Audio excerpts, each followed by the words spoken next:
Isaac, a son of joy, not sacrifice, rethinking the identity of the sacrificial son. The story of Abraham's willingness to sacrifice his son is one of the most profound and contested episodes in the Abrahamic traditions. While the Hebrew Bible clearly names Isaac as the intended sacrifice, Islamic tradition maintains that it was Ishmael. In recent years, some scholars and believers have revisited the linguistic, theological, and contextual clues surrounding the narrative.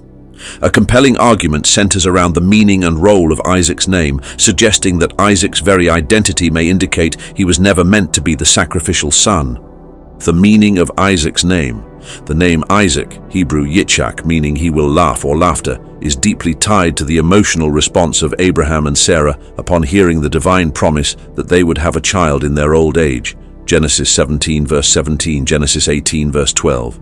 This laughter reflects astonishment, joy, and divine mercy, emphasizing the miraculous and comforting nature of Isaac's birth.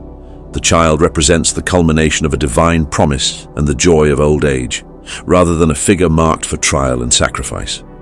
Isaac as a symbol of fulfillment and closure. From this perspective, Isaac is seen not as a son of trial, but as a gift of consolation, the final chapter in the long journey of Abraham and Sarah. His birth occurs after decades of wandering, waiting, and testing.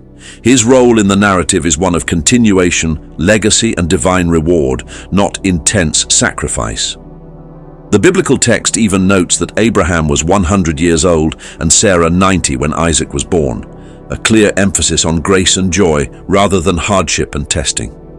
Ishmael as the son of trial. In contrast, Ishmael, Abraham's firstborn by Hagar, is born amid tension, struggle, and uncertainty. According to both Islamic and biblical narratives, he and his mother were sent away into the wilderness. In the Islamic tradition, this is framed as part of a divine plan, with Ishmael becoming the ancestor of a great nation and a prophet in his own right. Importantly, Islamic scripture, Quran Surah 37, verses 99 to 113, narrates the near sacrifice without naming the son, but contextual clues suggest it refers to Ishmael, since the announcement of Isaac's birth follows after the sacrifice episode.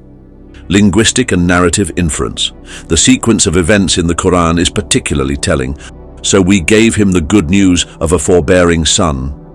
And when he reached the age of striving, he said, "O my son, I have seen in a dream that I am sacrificing you." Quran Surah 37, verses 101 to 102. This is followed later by, "And we gave him good news of Isaac, a prophet from among the righteous." Quran Surah 37, verse 112. This sequence supports the interpretation that the son being sacrificed was not Isaac, but someone before him, namely Ishmael. Moreover, this interpretation aligns with a thematic reading. Ishmael is the son through whom Abraham is first tested, while Isaac is the son through whom Abraham is blessed.